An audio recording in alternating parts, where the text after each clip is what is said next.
he wrote back to Nebraska and got every phone book that he could lay his hands on and hired some Vietnamese women to make mailings for him. And he mailed back to all his constituents and became a state senator in the Nebraska unicameral without ever leaving the combat zone. However, in the years since, and that's more than the last 20 years, he has been in the greatest combat zone this country has ever seen. What the Nebraska unicameral uncovered in what was called the Franklin investigation is the massive disappearance of many children, the kidnapping of said children, in many cases the torture and murder of said children, because what the unicameral investigation uncovered under the title the Franklin investigation was a credit union which had a bedroom in it. And Senator Lawrence Schmidt headed up that investigation, and he kept telling everybody, look, this is about the disappearance of money.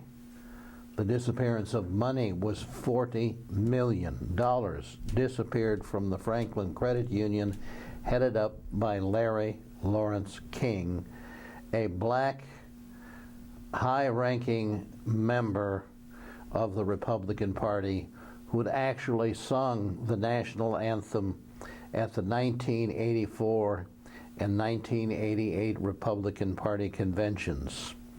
And you will remember Dallas, the TV series. Larry King actually rented those facilities to give parties for the delegates that came to that 1988 Republican Party convention, and there are pictures in this book and elsewhere showing him standing with Maureen Reagan, and there's a film that you can go and watch under franklincase.org. The film is called Conspiracy of Silence, and it opens with Larry Lawrence King singing the national anthem at the 1988 Republican Party convention. And lo and behold, what began to come out under Senator Lawrence Schmidt was that children were being taken out of Boys Town. Others were being given drugs and forced into sexual contact with well-to-do citizens of Omaha and Washington, D.C., including members of Congress. Now, I know slander and libel. I have been threatened time and time again with this. But I will tell you this. In this book and others that have come out, Congressman Barney Frank was one of the ones who was identified as a pedophile who liked to have sex with little boys. And if you know your politics, this past election, Barney Frank finally said, hey, I quit. I've had enough. This information came out in 1990 and 91. I'm saying the American people have an amnesia. They can't even remember what happened yesterday, let alone last year or 10 years ago. And yet, more and more children are coming forward and admitting that they have been sexually abused. Now, I've had my headquarters in Columbia, Missouri, where Columbia Access Television has been showing a series of programs I call Let the Truth Be Told. And I don't just deal with this situation, although I have dealt with this situation. but I've invited other people to come forward to tell me about other situations that are not getting to the public's attention. And let me say that just in the last 6 to 8 months, I've been contacted by a man who was at Boys Town in Missouri. And from the age of 11 and 12, he's been sexually abused. He is an adult now. He would like to do something. He would like to bring it forward. But I will tell you that as a legitimate journalist who has worked for many major papers in this country, the Gazette has run a mountain of my pictures and stories over the years when I was a university student in the 60s and later came back as a graduate student in the 70s. And yet I cannot get this story told in the Gazette. And in 2000, when I wrote for Noreen Gosh, Why Johnny Can't Come Home, the Gazette would not touch the story. The Des Moines Register would not mention the book.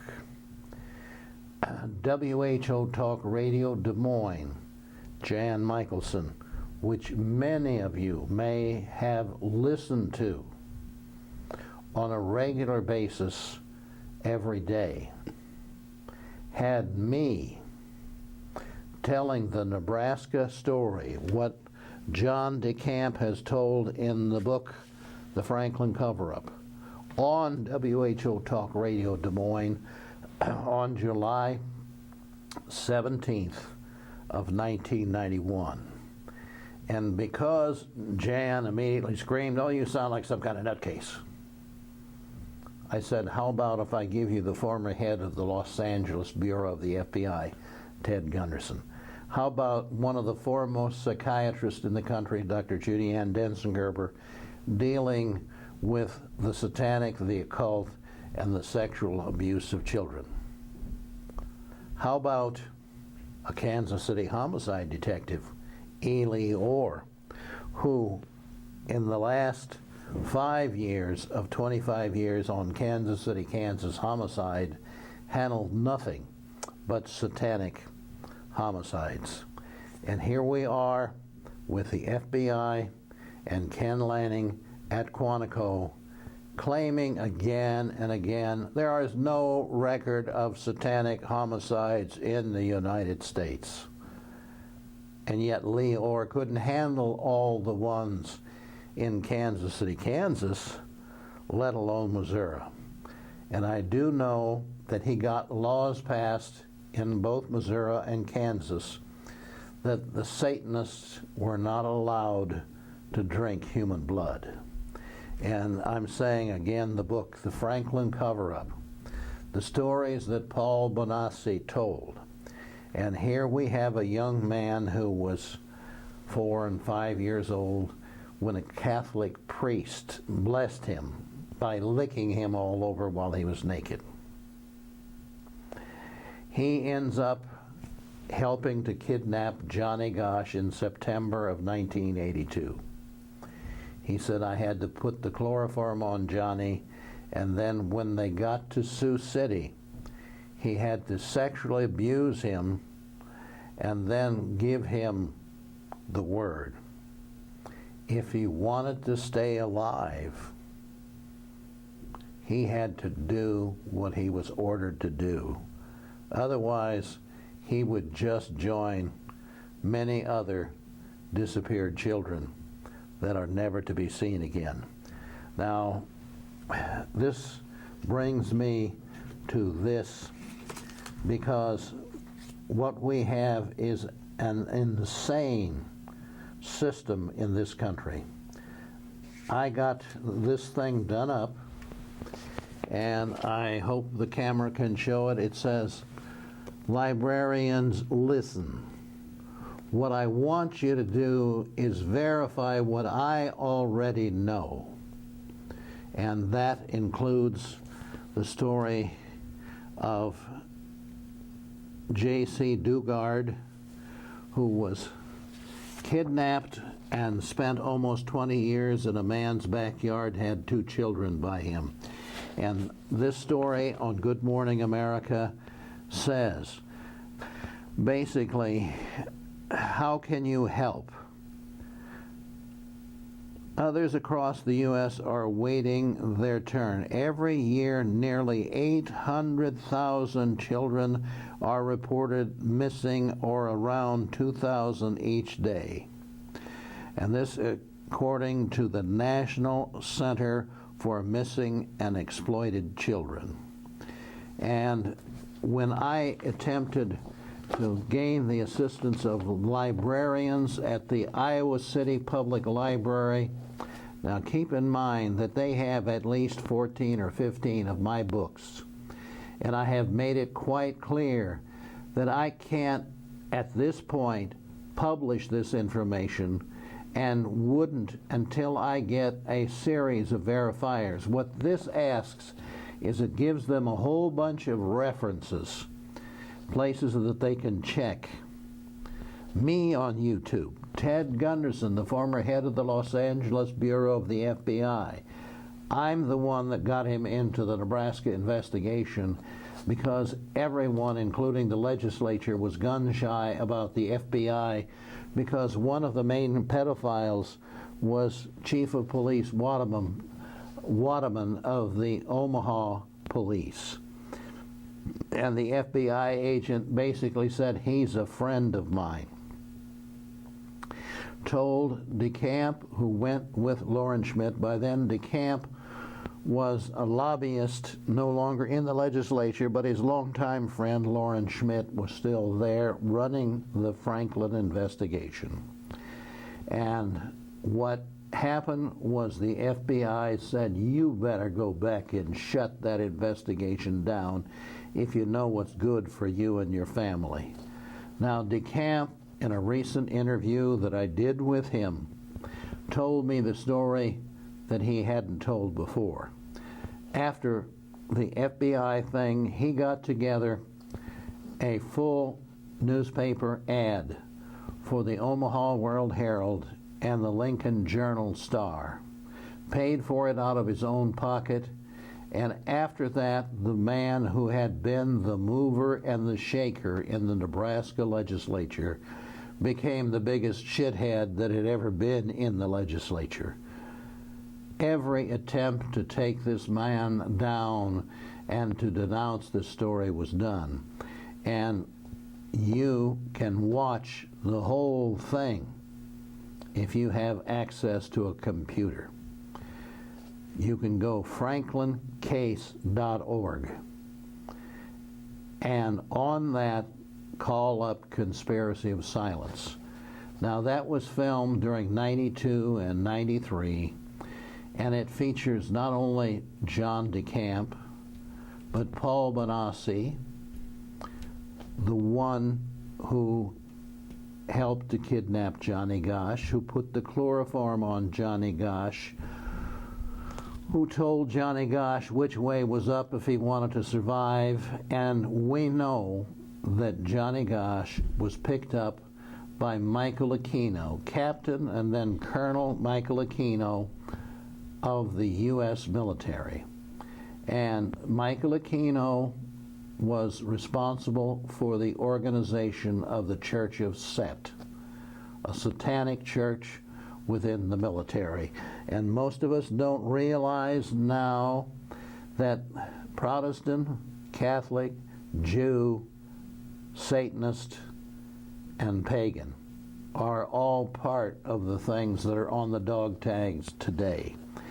And I have before me here a report that I put in a series of newspapers I published in 91 and 92. And this is called the Constantine Report, and it references to the LA Times and other publications such as the Covert Action Information Bulletin. I will tell you that this was run by some of the Maryknoll fathers, and again, serendipitously, like I was out in Lincoln, Nebraska, way before all this things hit the fan. Well, I also was in Latin America and worked for the Maryknoll fathers, so I understand what's going on here. Covert Action Information Bulletin indicated U.S. advisors not only know of death squads but help to train them in torture techniques. And this is in quotes from Carlos Montano.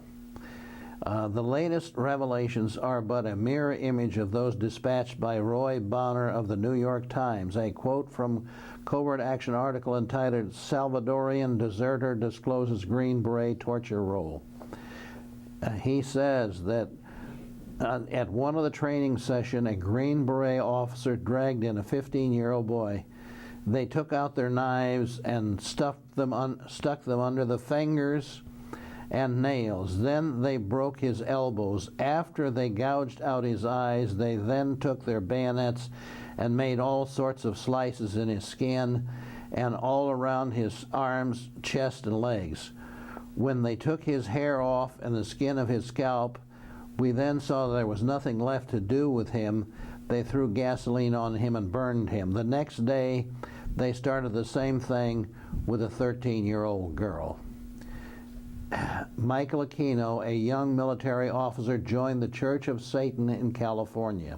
Aquino claims to be the son of an SS officer, and he broke away from Anton LaVey's church and formed the Church of Set in the military.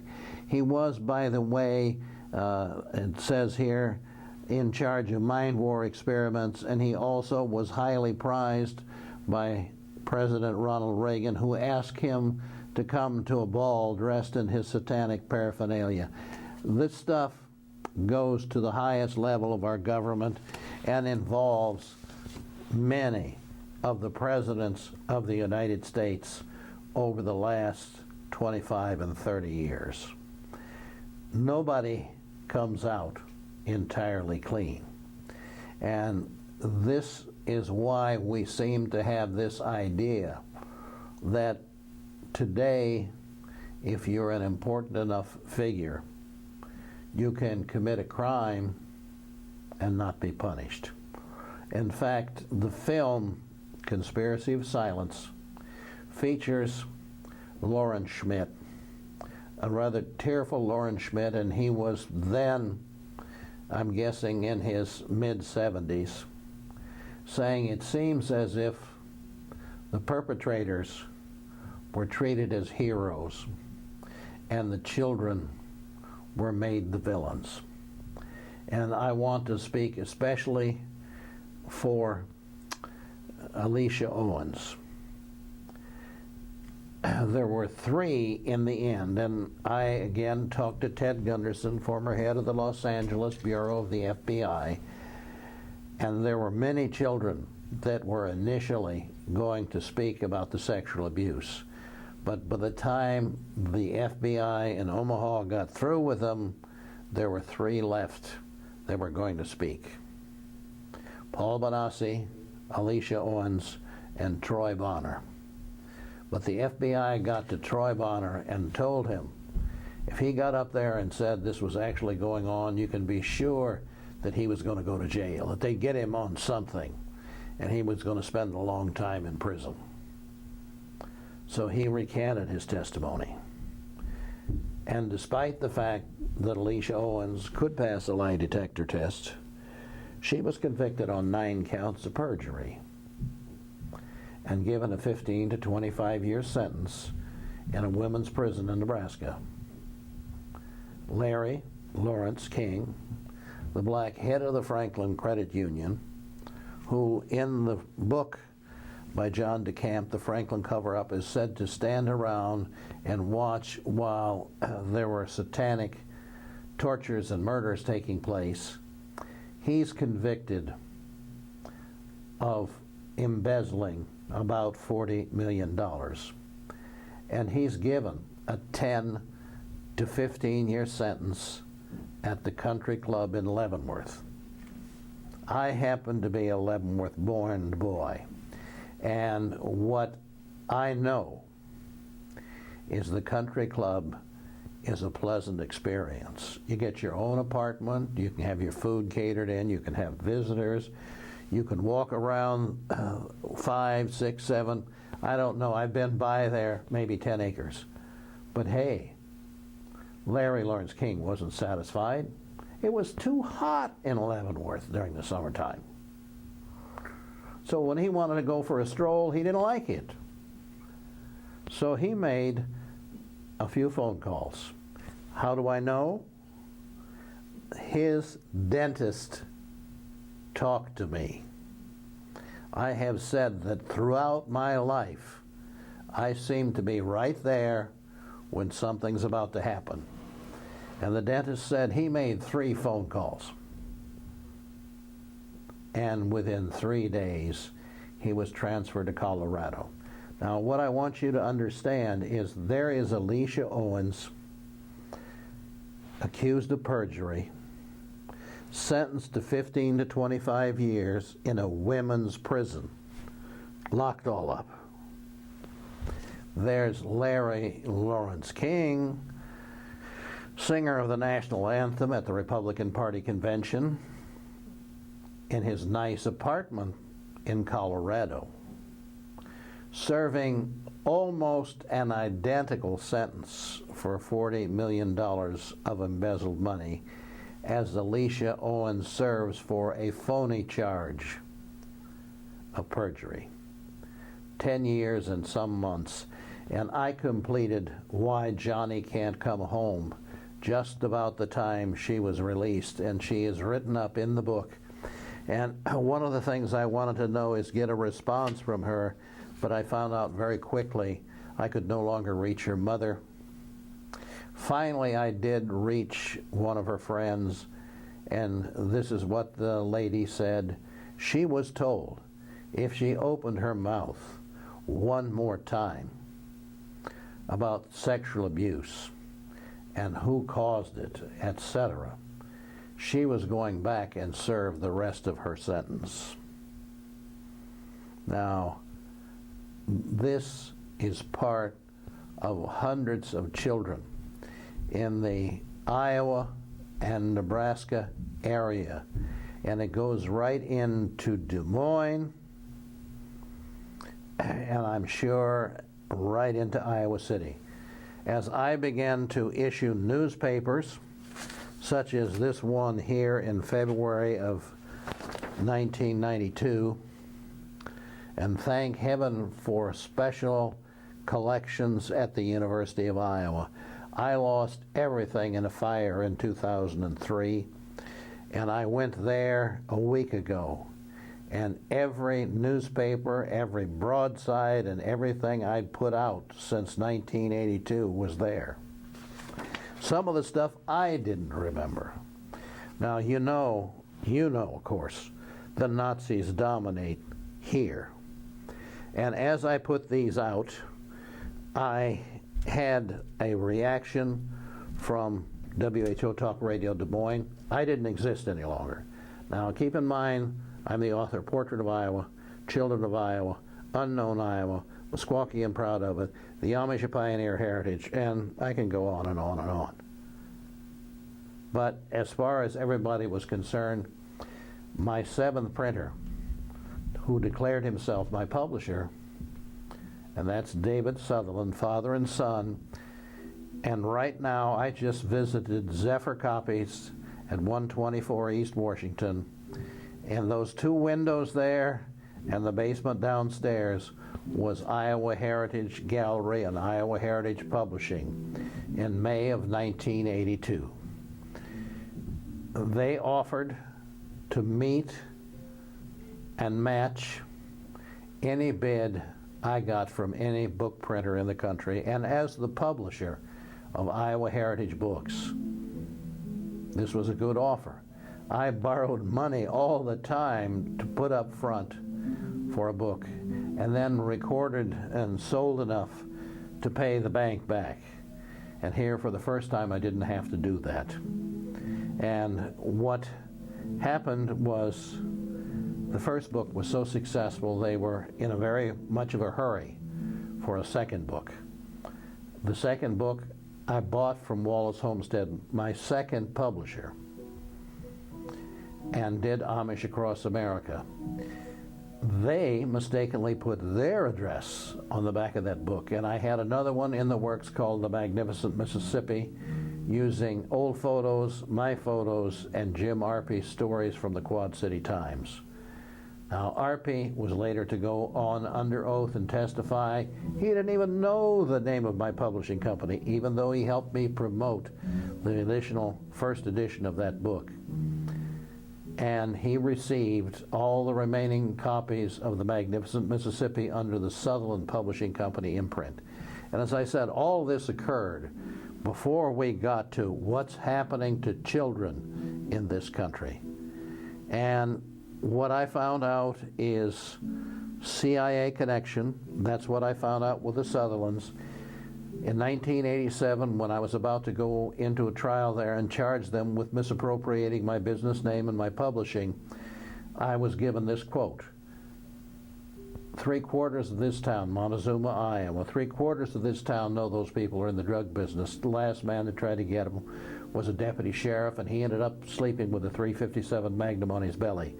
When they threatened to kill his family, he pulled out. The man said, "I'm not about to go into court and testify to anything against those people. They would ruin me." Now, I took that information up to the chief of police of Grinnell, Iowa, and he nodded his head. "I know," he said. "Sutherlands are CIA. I can't touch them." Now, while I'm doing all of this, I'm making friends in some of the police departments around. I ended up with an officer from the Des Moines police who took me around to some of the satanic sites in Des Moines. And then he took me to a building and he pointed it out and he said, "This is where they make kiddie porn. We can't touch it because somebody important owns it." Now, Dr. Judy Ann Densengerber, which I could call a friend or an acquaintance, I went to visit her in Connecticut and recorded her for the program that's on this very station. It's called America's MIA Children, Missing in America, Murdered in America. And one of the things she said was, "I ran the kiddie porn industry out of Cleveland. Then I ran the kiddie porn industry out of South Bend. And I don't know where it went after that." Where did it go? Des Moines, Iowa. Paul Bonassi, who helped to kidnap Johnny Gosch, in his various confessions, diaries, and so on, admitted that part of his job was to travel with an older couple and fly to places like Denmark with kiddie porn material, which was turned over there and later put back in this country.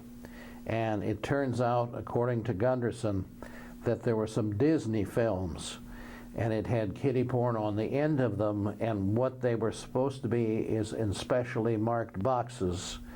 And when they were shipped around the country, they were to pluck out those boxes, and somehow they missed one, and one family was watching one of the Disney features, and suddenly it ends, and there's kiddie porn. I'm saying, I've gone to the governor, I've gone to Harkin and Grassley, I've gone to Washington, D.C., I've gone to the Washington Post, I went to Mike Ryko at the Chicago Tribune, left him a copy of the Franklin cover-up book, called back in a few weeks, and I knew they hadn't opened a page because they said, "Oh, that's all about Nebraska." What does it have to do with Chicago? If you open the book, you'd know. Gary Caradori was in Chicago at the ball game when he made the contacts and got the information that showed senators and congressmen having sex with little boys. He was flying back when over Evanston, Illinois, his plane exploded somewhere near Evanston. And who should be the new chief of police? But Waterman, the former chief of police of Omaha and an accused pedophile. And a sheriff's deputy got there to the crash site before anybody else and started picking up these pictures and recognizing who they were. And just very shortly after that, the FBI came on and seized everything, and the deputy was warned that he could be criminally prosecuted if he ever revealed what was in there. But apparently somebody was worried, because a couple of weeks later, there was a fatal car crash, killing his wife and crippling him.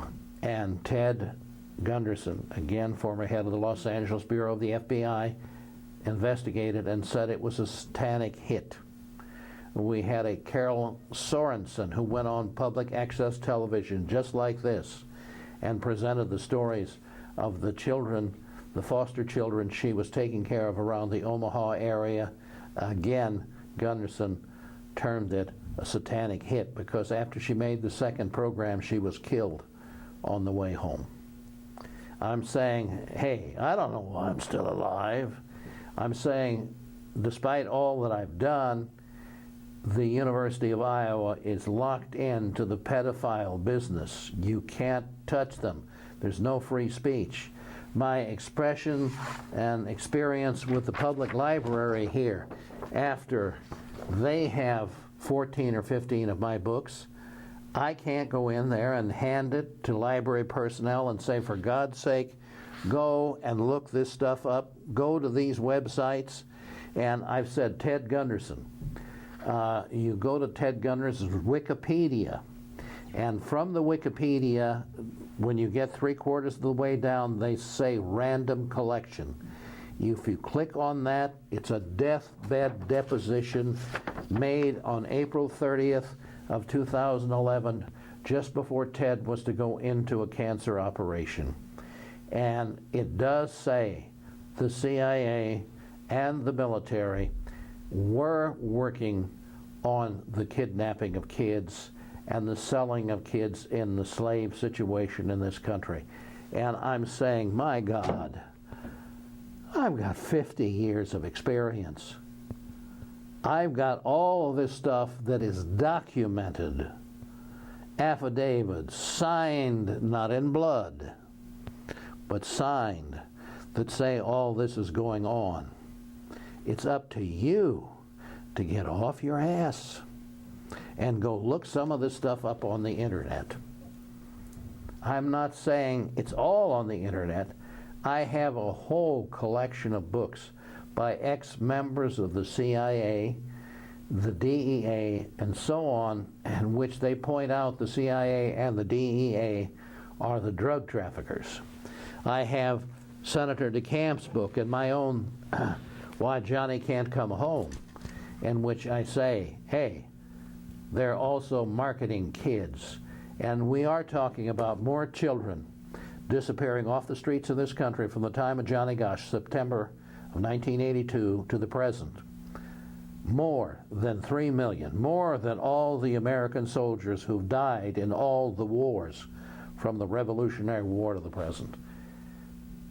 For 30 years, more children than all our veterans. When are you going to wake up?